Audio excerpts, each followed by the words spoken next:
वासुदेव, वासुदेव, आप कहाँ चले गए वासुदेव?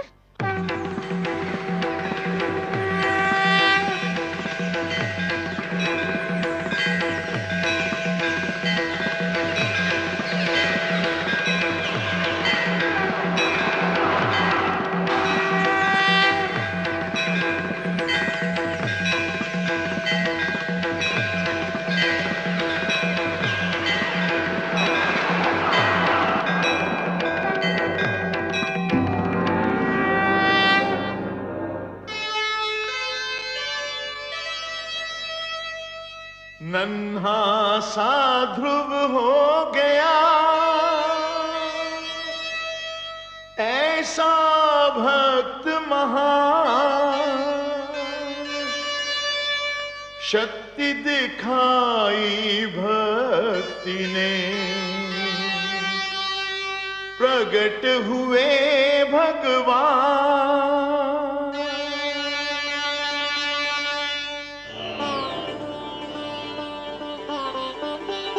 वासुदेव, मैं कहीं नहीं गया वत्स ध्रुव। तुम मुझे अपने सम्मुख देखना चाहते थे ना? तो लो, देखो, मैं तुम्हारे नेत्रों के सामने उपस्थित हूं। तुम विजयी हुए पुत्र। तुमने मुझे जीत लिया। तुम्हारे जैसा तपस्वी न कभी हुआ है और न कभी होगा। तुमने सिद्ध कर दिया कि जीव ब्रह्म का ही एक अंश है और अपनी साधना से ब्रह्म को भी धरती पर ला सकता है। तुमने यह सिद्ध कर दिया वत्स कि सृष्टि की सबसे बड़ी शक्ति है भक्ति। वत्स ध्रुव, अब श्वास लेना आरंभ कर दो पुत्र। अब मैं कहीं नहीं जाऊंगा।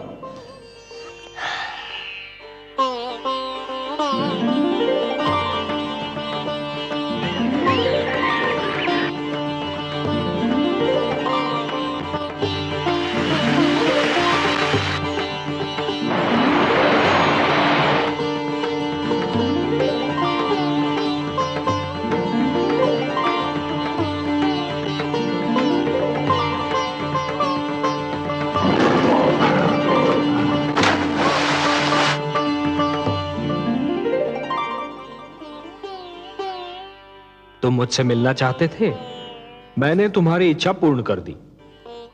अब अपने माता पिता के पास लौट जाओ। नहीं भगवान, नहीं, अभी मैं नहीं जाऊंगा। क्यों वत्स? भी तो मुझे आपसे बहुत सी बातें करनी है, बहुत से प्रश्न पूछने हैं। प्रश्न? मुझसे? भला ऐसे कौन से प्रश्न हैं तुम्हारे मन में? मुझे बताइए प्रभु कि मेरी छोटी माता मुझे अपना पुत्र क्यों नहीं मानती? उन्होंने मेरी माताश्री को दासी क्यों कहा? उन्होंने मुझे मेरे पिताश्री की गोद से क्यों उतारा? मेरे पिताश्री ने छोटी माता को रोका क्यों नहीं? बताइए भगवान। अरे अरे अरे अरे अरे, इतने सारे प्रश्न एक साथ? अच्छा ये बताओ कि सबसे पहले तुम किस प्रश्न का उत्तर चाहते हो? मुझे मेरे पिताश्री की गोद से क्यों उतारा गया? अच्छा, तो इस प्रश्न ने तुम्हें सबसे अधिक व्याकुल किया है? हाँ भगवान। मेरे निकट आओ।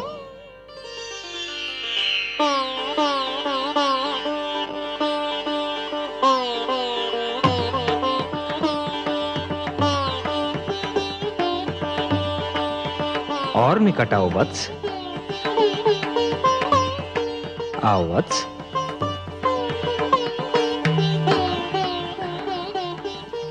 मेरी गोद में बैठ जाओ।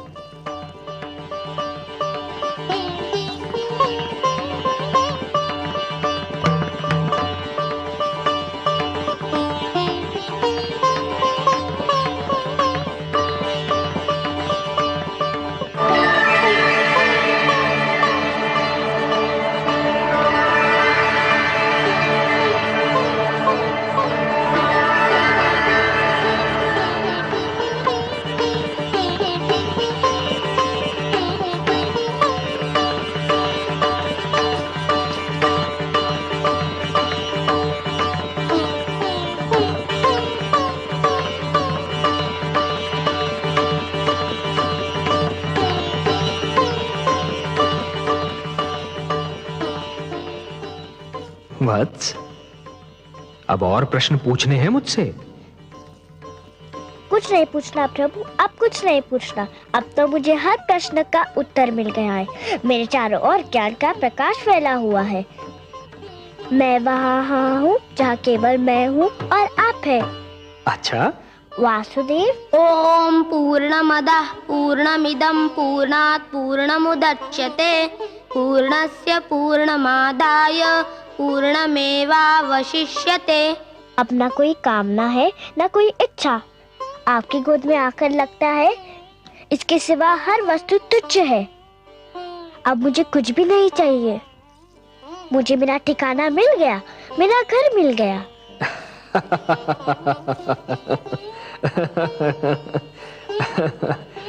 नहीं वत्स, मेरी गोद तुम्हारा ठिकाना नहीं, तुम्हारा घर नहीं। तुम्हारा घर तो वो कर्म भूमि है जिसका नाम है जीवन, संसार। भक्ति से तुमने मेरा मन जीत लिया, अब कर्म के माध्यम से तुम्हें परिवार का मन जीतना है। अपने परिवार की सेवा करके एक पुत्र धर्म को निभाना है। अपनी प्रजा को न्याय पर आधारित शासन देना है तुम्हें, कि फिर किसी बालक को अपने पिता की गोद से उतारा न जाए, मेरी खोज में यूं भटकना न पड़े। वत्स, जब तुम ये समस्त धर्म निभा लोगे ना, तो तुम्हें वो स्थान प्राप्त होगा जो संसार के रहते तुम्हारा नाम जीवित रखेगा। मैं तुम्हें वरदान देता हूं वत्स, कि मानव धर्म का निष्ठापूर्वक पालन करने के उपरांत तुम्हें नक्षत्र लोक में वो स्थान प्राप्त होगा जो तुम्हारे ही नाम से जाना जाएगा। इस धरती के वासी उसे ध्रुव लोक कहकर पुकारेंगे, जहां तुम सदा जगमगाते रहोगे। यही तुम्हारे कर्म का फल होगा वत्स। वासुदेव, मुझे बताइए कि कर्म क्या है? कर्म पूजा है वत्स, कर्म यज्ञ है, कर्म जीवन है, जीवन का आदर्श है। और जीवन क्या है देव? जीवन एक सौभाग्य है पुत्र, एक वरदान है, मेरा दिया हुआ प्रसाद है, एक अवसर है, संसार की सेवा करने का अवसर, परिवार की सेवा करने का अवसर। परिवार क्या है प्रभु, मुझे इसका ज्ञान दीजिए। परिवार वो है वत्स जो जीने का उद्देश्य देता है, मानव को यह बताता है कि संसार में क्यों जिया जाए, किसके लिए जिया जाए। और संसार क्या है भगवान? संसार संसार एक बड़ा परिवार है पुत्र, परिवार का विशाल रूप है, मेरी श्रेष्ठ रचना है। वसुधैव कुटुंबकम, ये सारी वसुधा, ये सारी धरती एक ही कुटुंब है, एक ही परिवार है वत्स, और यही मेरा मंत्र भी है। ये सारा संसार मेरी ही संतान है। संसार की सेवा करना अर्थात मेरी सेवा करना, संसार के भले के लिए जीना, ये एक सर्वोत्तम आदर्श है वत्स। ध्रुव, परंतु संसार के भले के लिए मर जाना, ये वो महान कार्य है जो प्राणी को मरकर भी अमर बना देता है। वत्स, जीवन की कर्म भूमि तुम्हें पुकार रही है वत्स। तुम्हारा परिवार तुम्हारी राह देख रहा है। जब तुम अपने परिवार का कल्याण करोगे, तभी समाज का कल्याण होगा, और जब समाज का कल्याण होगा, तभी सारे संसार का कल्याण होगा वत्स। यही विधि का विधान है। जाओ वत्स, अपने कर्म की ओर बढ़ो, जीवन में उतरो, संसार में प्रवेश करो। यशस्वी भव, यशस्वी भव। प्रणाम वासुदेव, आपने मुझे धर्म, कर्म, जीवन, मृत्यु सबके अर्थ बता दिए। आपको कोटि कोटि प्रणाम। आयुष्मान भव पुत्र, आयुष्मान भव।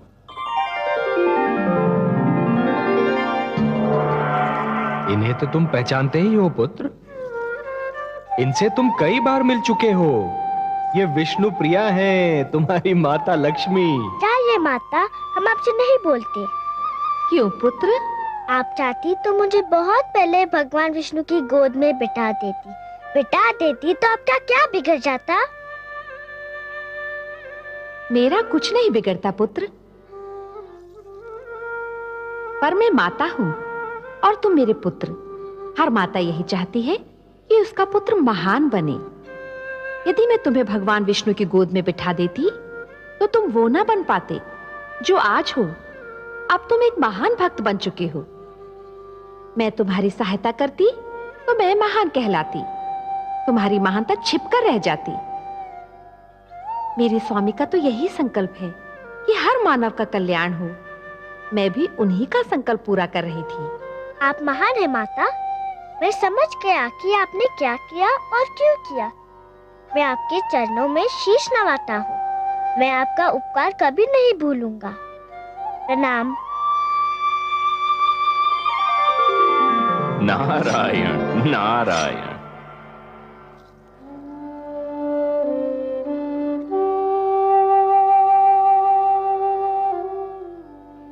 गुरुदेव देखिए देखिए क्या चमत्कार हो गया। यह भगवान विष्णु है और लक्ष्मी माता। ये सब मुझसे मिलने आए हैं। ये सब आप ही के कारण हुआ, आप ही की कृपा से हुआ। आप महान है गुरुदेव। नहीं पुत्र, तुम महान हो। तुमने अपनी भक्ति से ब्रह्मा का लेख बदल दिया। नहीं गुरुदेव, आपसा मार्गदर्शक मुझे न मिलता तो ये सब कैसे होता? ध्रुव ठीक कह रहा है देवर्षि। गुरु तो भगवान से भी बड़ा होता है। गुरुर ब्रह्मा गुरुर विष्णु गुरुर्देवो महेश्वरः गुरु साक्षात परब्रह्म तस्मै श्री गुरवे नमः। यशस्वी भव पुत्र। प्रभु, यदि आपकी और माता की अनुमति हो तो मैं वत्स ध्रुव को महाराज उत्तानपाद की राजधानी पहुंचा दूं। नहीं देवर्षि, आप अकेले नहीं जाएंगे।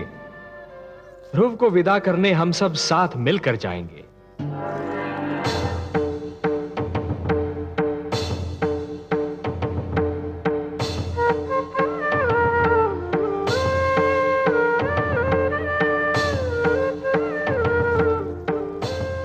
आइए माते।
क्या बात है स्वामी, आप यहाँ एकांत में क्या कर रहे हैं? एकांत? एकांत के सिवा मेरे जीवन में राही क्या है? महारानी सुनीति, लोग तो कहते हैं कि एकांत में मन को शांति मिलती है, पर यह एकांत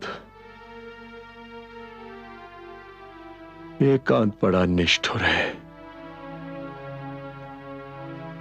मेरा एकांत अपने साथ पुत्र ध्रुव की मधुर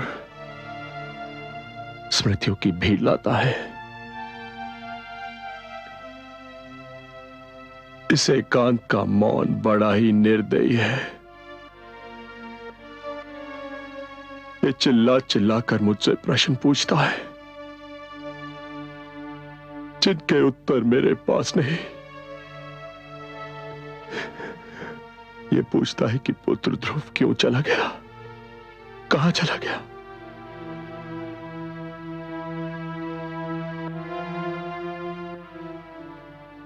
इस एकांत का हर जाता हुआ पल मुझ पर दोष लगाकर जाता है कि मैंने अपने ही हाथों से अपने संसार में आग लगाई थी, और हर आता हुआ पल यह संदेश लेकर आता है कि ये एकांत ही मेरा दंड है।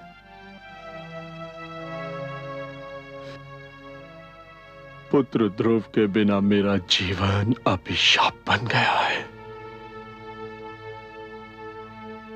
और यह अभिशाप मुझे जीवन भर भोगना है, जीवन भर भोगना है।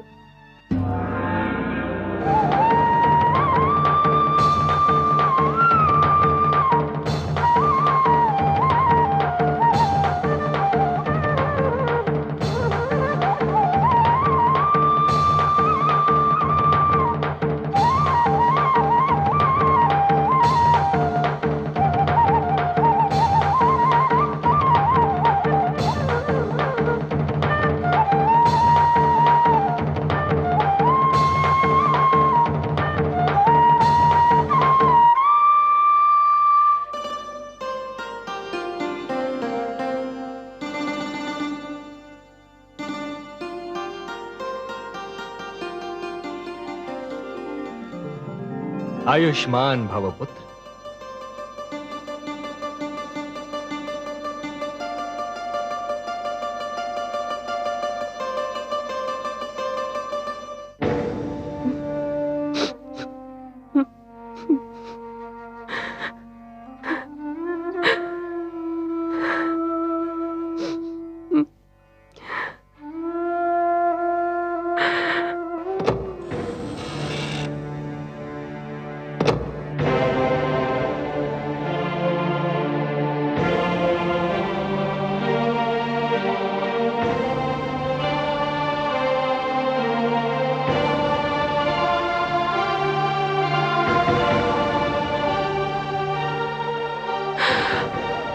प्रणाम माते।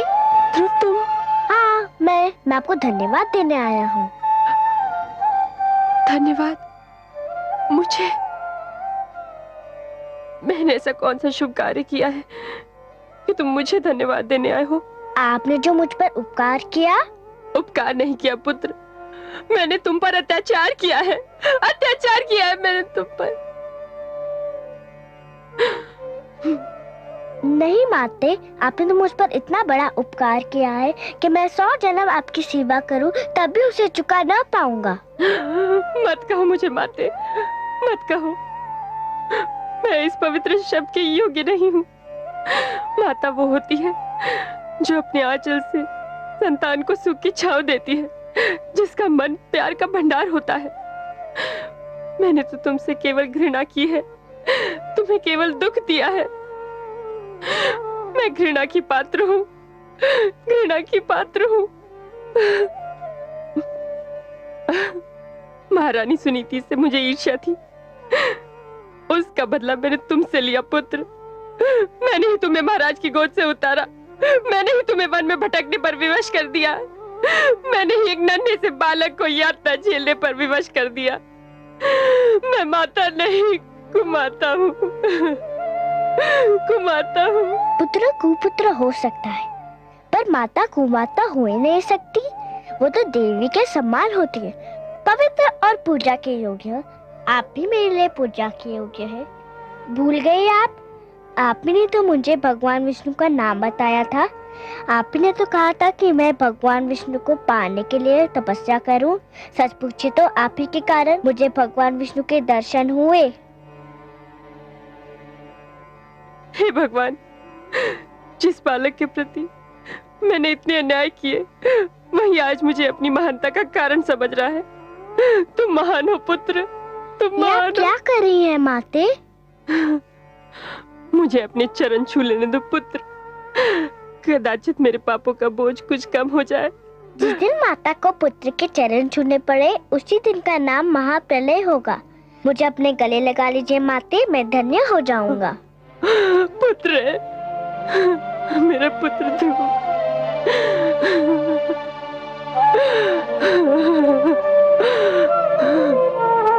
मेरा पुत्र ध्रुव।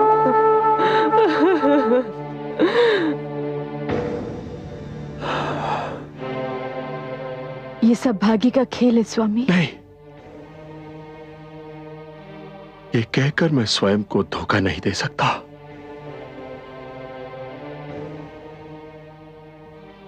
इन तर्कों से मेरे मन को शांति नहीं मिलती। यदि आज मैं पुत्र ध्रुव का मुख देखने को तरस रहा हूं, तो ये भाग्य का खेल नहीं, मेरे कर्मों का दुष्परिणाम है। जो कुछ भी हुआ मेरे ही तो कारण हुआ। मुझे तो लज्जा आती है अपने आप से, अपने इस जीवन से। ऐसा मत कहिए स्वामी, ऐसा मत कहिए। माना आज हमारा जीवन अंधेरी रात्रि है, किंतु रात्रि कोई भी हो, किसी ना किसी ढंग से अवश्य ढल जाती है। कब ढलेगी ये रात्रि? कब होगी भोर? क्या सवेरा तब होगा जब नेत्रों की ज्योति मर चुकी होगी, जब प्राणों के दीपक बुझ चुके होंगे। ऐसा नहीं होगा महाराज, दुख के दिन बीत चुके हैं। तुम क्यों आई हो? तुम्हें देखते ही मुझे सब अशुभ घटनाएं याद आ जाती हैं। ये सत्य है महाराज, मैंने आज तक जो भी किया अशुभ ही किया। मैंने कभी आपको कोई शुभ समाचार नहीं दिया, किंतु आज मैं आपको शुभ समाचार सुनाने आई हूं महाराज। तुम और शुभ समाचार? बबूल के वृक्ष पर आम नहीं फलते सुरुचि। महाराज, भगवान विष्णु चाहे तो क्या नहीं हो सकता। ये देखिए। प्रणाम माते, प्रणाम पिताश्री। ध्रुव, मेरे लाल।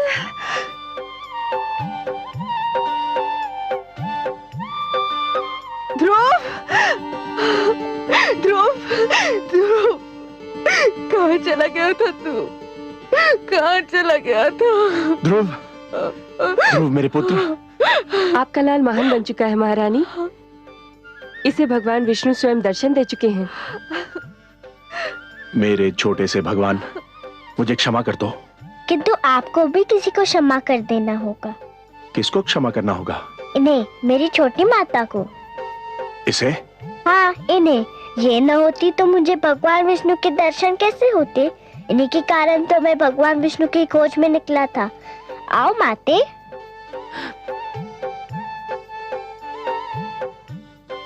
मुझे क्षमा कर दीजिए महाराज।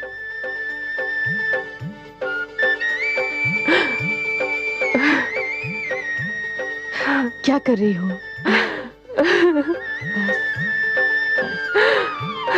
ध्रुव भैया, ध्रुव भैया। त्याग तपस्या भक्ति से जीत लिया भगवान। धन्य हुआ संसार सब पाकर भक्त महान। ऐसा था निश्चय अटल, ऐसा था विश्वास। ध्रुव ऐसा तारा बना, चमक उठा आकाश, चमक उठा आकाश।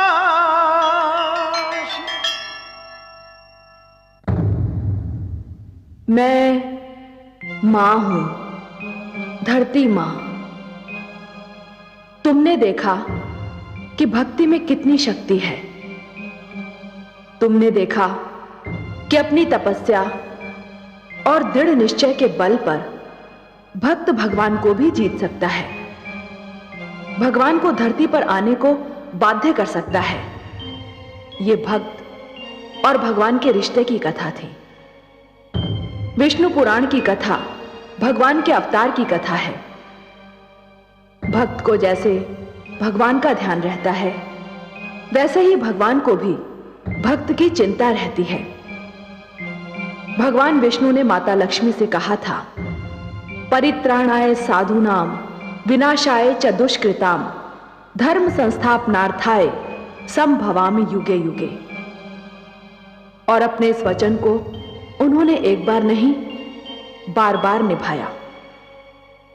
भगवान विष्णु ने आप्त वचन के रूप में मानव को जीवन के नियम प्रदान किए हैं। इन नियमों को जब भी तोड़ा गया, मानव पर, जीवन पर संकट की जब भी कोई घड़ी आई, श्री विष्णु भगवान धरती पर अवतरित हुए और पाप तथा पापी का नाश किया, क्योंकि वही तो धरती के पालनहार हैं।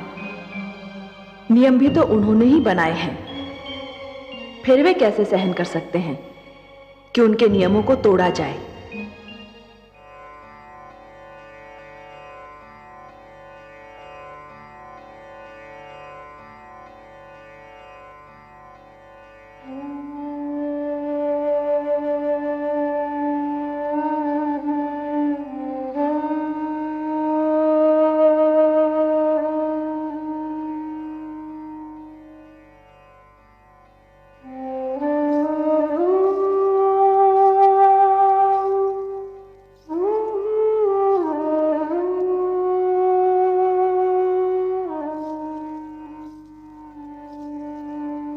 महादेवी, मैं तो समझ रहा था कि आपकी सारी चिंताओं का अब अंत हो चुका होगा। आपके पुत्र ध्रुव ने जो भी कामनाएं की थी वो सारी पूर्ण हो गई हैं, और जो वचन मैंने उसे दिए थे वो भी पूर्ण हो गए हैं। पर आप तो अब भी चिंता की मूर्ति बनी हुई हैं। क्या सोच रही हैं? हे कमल नयन, आपके सुंदर मुख से जो पावन बोल निकलते हैं वो तो मेरे हृदय पर अंकित हो जाते हैं। आपने एक बार कहा था कि धरती पर आपके अगणित भक्त हैं। ध्रुव का कल्याण तो हो गया, पर उससे केवल एक का कल्याण हुआ है, और भक्तों का कल्याण कैसे होगा? जो ज्ञान, जो प्रकाश ध्रुव को मिला, उस पर तो समस्त मानव जाति का अधिकार है। ये ज्ञान, ये प्रकाश उनको कैसे मिलेगा? ये जीवन के नियम उन्हें कौन बताएगा? वाह देवी वाह, आप केवल हमारी वामांगी नहीं हैं, आप तो हमारे विचारों की संगिनी भी हैं।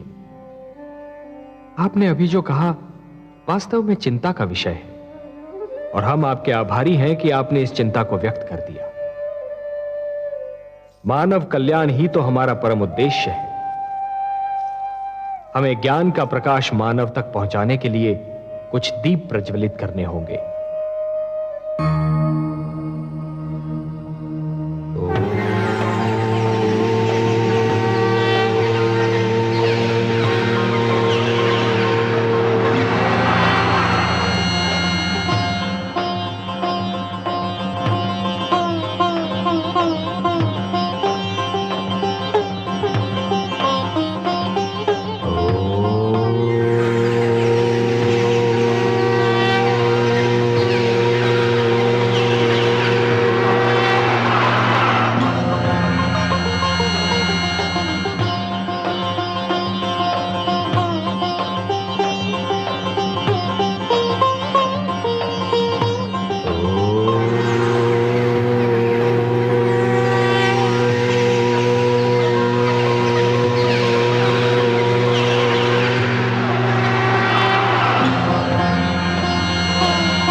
हे लक्ष्मी नारायण,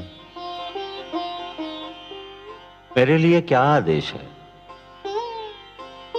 आज आपकी सभा में कुछ नवीन, अति सुंदर और महातेजस्वी पात्र दिखाई दे रहे हैं प्रभु, जिनके आज से पहले अभी दर्शन नहीं हुए। हे ब्रह्मा, ये आप्त वचन है, मेरी वाणी है। ये सारे ज्ञान के स्वरूप हैं। ज्ञान जो निश्चल होता है, पवित्र होता है, एक बालक के समान, और इसीलिए इन्हें बाल स्वरूप प्राप्त हुआ है। ब्रह्मा जी, विधाता को अपना परिचय दीजिए।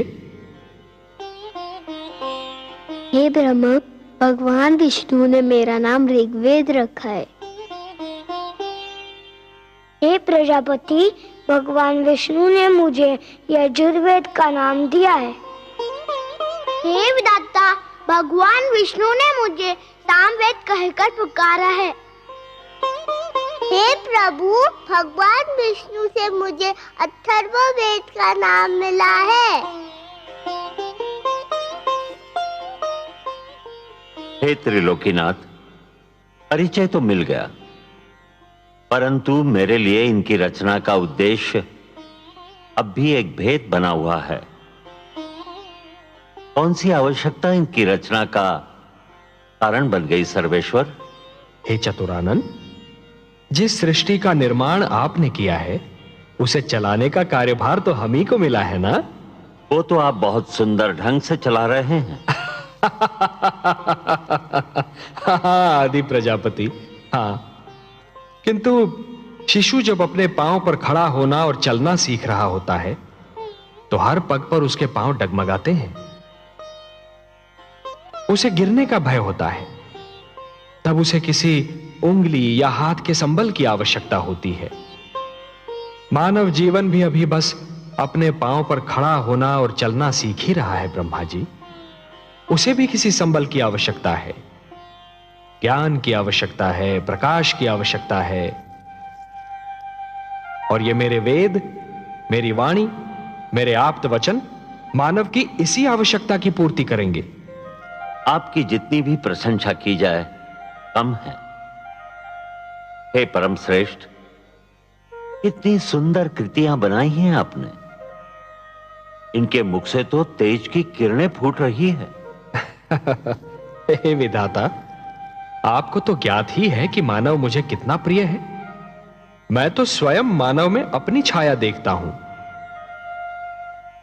मैं उसे वो ज्ञान देना चाहता हूं जो किसी और प्राणी के पास ना हो। मैं उसे वो विवेक देना चाहता हूं जो उसे श्रेष्ठता दे, समृद्धि दे। ये वेद मैंने मानव कल्याण के लिए रचे हैं। इसीलिए तो जगत आपको मंगलकारक कहता है। हे विश्वेश्वर, आपको सदैव मानव कल्याण का ध्यान रहता है। हे ब्रह्मा, मेरा मानव पर और मानव का मुझ पर अधिकार है। ये ऋग्वेद है। ऋग्वेद का संदेश है मनुर्भव, मनुष्य बनो। मनुष्य इसका निर्देश है। ऋग्वेद ईश्वर और मानव के संबंध की परिभाषा है। यह मानव को प्रार्थना के मंत्र सिखाएगा ब्रह्मा जी। आप तो स्वयं दयामय हैं प्रभु, प्रार्थना और पूजा की आवश्यकताओं से परे। हे सर्वशक्तिमान, प्रार्थना का आपके लिए क्या महत्व है? हे ब्रह्मा, प्रार्थना का महत्व मेरे लिए नहीं है। प्रार्थना का महत्व तो मानव के लिए है, क्योंकि प्रार्थना झुकना सिखाती है। जिस प्रकार वृक्ष की डाली फलों से लद जाने पर झुक जाती है, उसी प्रकार जब मनुष्य को ज्ञान और समृद्धि मिले तो उसे झुक जाना चाहिए। जो सिर झुकता नहीं, उस सिर में अहंकार अपना डेरा डाल देता है। ऋग्वेद मानव को अहंकार से बचाएगा। ऋग्वेद मानव को यह सिखाएगा कि सिर किसके आगे झुकाना चाहिए और कैसे झुकाना चाहिए। आप सच्चिदानंद हैं, सत हैं, चैतन्य हैं, चित हैं और आनंद स्वरूप हैं। आपके विचार भी आप ही की भांति आनंददायक हैं नीलकांत। मुझे शेष वेदों की महानता से भी अवगत कराने की कृपा करे प्रभु। ये यजुर्वेद ये मानव को यह बताएगा कि मैं यज्ञ में निवास करता हूं। हे सृष्टि रचयिता, जीवन का दूसरा नाम है कर्म। जब कोई कर्म दूसरों की भलाई के लिए किया जाता है तो उसे यज्ञ कहते हैं। यज्ञ परोपकार का दूसरा नाम है और परोपकार दूसरों की भलाई करने का सर्वोत्तम गुण है। हे ब्रह्मा, जैसे एक रस्सी के बिना जल से भरा हुआ डोल कुएं से बाहर नहीं आ सकता, वैसे ही यज्ञ के बिना मानव जीवन भी अज्ञान के अंधकार से ज्ञान के उजाले में नहीं आ सकता। और यही संदेश देगा मानव को यह यजुर्वेद। मुझे सामवेद का ज्ञान भी दीजिए प्रभु। सामवेद? हे ब्रह्मा, आपकी सृष्टि के कण कण में संगीत बसा है। संगीत जो मन को मुग्ध कर देता है। संगीत कोयल की कूक में भी है और पपीहे की पुकार में भी, नदी की लहरों में भी है और झरने के बहाव में भी। आत्मा को परमात्मा की झलक मिलते ही मन में राग अनुराग का जो सोता फूट पड़ता है, उसी का मधुर संगीत है ये सामवेद। संगीत ज्ञान का भंडार है ये सामवेद। और यह अथर्ववेद। हे आदि प्रजापति, आप तो जानते हैं कि धरती पर सूर्य अपने संग एक नवीन दिन के साथ साथ एक नवीन समस्या, एक नवीन कठिनाई भी लाता है। और मानव जीवन की प्रगति के लिए यह आवश्यक भी है कि वो समस्याओं को सुलझाता रहे, कठिनाइयों से लड़ता रहे। यह अथर्ववेद मानव को धरती पर पैर जमाने का पाठ पढ़ाएगा, उसके मन और शरीर को आपत्तियों विपदाओं से बचना सिखाएगा और समस्याओं को सुलझाने का मार्ग दिखाएगा। हे सर्वेश्वर, ये वेद पाकर तो मानव धन्य हो जाएगा, वो श्रेष्ठ हो जाएगा। आप धन्य हैं प्रभु, धन्य हैं। अपने आप्त वचन के रूप में संसार को यह अनुपम भेंट दे रहे हैं। हे ब्रह्मा, यदि मानव ने इन वेदों की रक्षा की तो ये वेद भी मानव की रक्षा करेंगे। धर्मो रक्षति रक्षिता। मैं चाहता हूं कि मेरी वाणी को सुरक्षित रूप से आप मानव जाति तक पहुंचा दें। यह कार्य तो आप ही कर सकते हैं ब्रह्मा जी। मैं आपके आदेश का सहर्ष पालन करूंगा सर्वेश्वर। हे ज्ञानकोश, आओ मेरे साथ।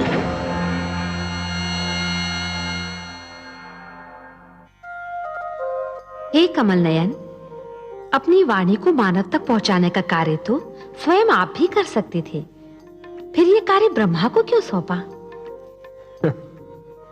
महादेवी, मेरी वाणी में तो जीवन का वरदान है, मानव संस्कारों का समावेश है। परंतु सृष्टि के निर्माता तो ब्रह्मा ही है ना। मानव को जन्म उन्होंने ही दिया है। इसीलिए मेरी वाणी के वरदान और संस्कार मानव जाति तक केवल ब्रह्मा ही पहुंचा सकते हैं। आप जो भी करते हैं मानव कल्याण के लिए ही करते हैं।